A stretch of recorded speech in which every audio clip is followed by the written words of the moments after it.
মানে যদি বাড়িতে কোনোদিন কাজের লোক না আসে, আর কি জ্বালা কি সমস্যা।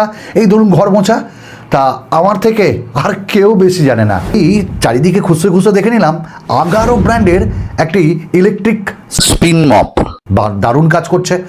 আপনাদের পালা, আপনারা দেখুন, তারপর বলবেন যে electric spin mop from Agaro কেমন কাজ করছে। ফিজিক্যাল ওভারভিউ বলতে প্রথমেই যে আমরা মেন ইউনিটটা পাচ্ছি সেটা যদি একটু ভালো করে দেখি তাহলে এর ওয়েট কিন্তু ভালোই আছে, এবং ঠিক ফ্রন্টে আমরা 11 দেখতে পাচ্ছি।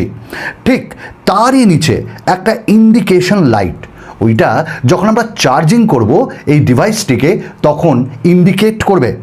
ঠিক তার পাশেই রয়েছে একটা ট্যাঙ্ক বা ওয়াটার ট্যাঙ্ক, যেটাতে আপনি জল ফিল করতে পারবেন আপ টু 175 ml পর্যন্ত।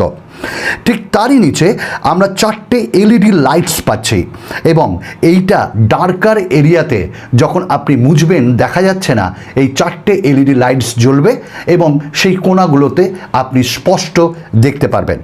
ঠিক তার নিচে আমরা একটা স্প্রে পাচ্ছি, অর্থাৎ হ্যান্ডেলে একটা স্প্রে বাটন রয়েছে, ওটাকে প্রেস করলে এখান থেকে কিন্তু স্প্রে বেরাবে। আর ঠিকই তার নিচে আমরা একদম বটমে দুটো মপ প্যাড পাচ্ছি। তাতে কিন্তু যে হ্যান্ডেলটা রয়েছে এই হ্যান্ডেলটা কিন্তু 180 ডিগ্রি পর্যন্ত মুভ করতে পারবে। তো মপ আগে থেকেই লাগানো আছে, আর এত জোরে ঘুরছে কারণ এখানে যে মোটরটা ইউজ করা হয়েছে ওটা 150 RPM-এ, এবং এইটা ডিভাইসটাকে আপনি চার্জ করতে পারবেন, এবং চার্জিং টাইম মাত্র 4 ঘন্টা।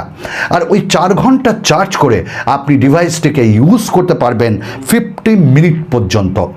যেহেতু মেঝেটি নোংরা রয়েছে দেখছেন, তাই আমরা এটির দ্বারা প্রথমে ওয়েট মপ করে নিচ্ছি এবং পরিষ্কার করে নিয়েছি। মেঝেটি পরিষ্কার কিন্তু একটু ভেজা ভেজা রয়েছে, তাই আমরা এক্সট্রা দুটো যে প্যাড পেয়েছি সেটাকে চেঞ্জ করে ড্রাই মপ করে নিচ্ছি। আর এই যে এক্সট্রা প্যাডগুলো সেগুলো কিন্তু ওয়াশেবল, চকচকে ঝকঝকে তকতকে। তো চলুন, আপনারাও ভালো থাকুন, আর যদি কিনতে চান আমার ভিডিও ডেসক্রিপশনে লিংক দেওয়া আছে, কিনতে পারেন 1 বছরের ওয়ারেন্টির সাথে আন্ডার 4000।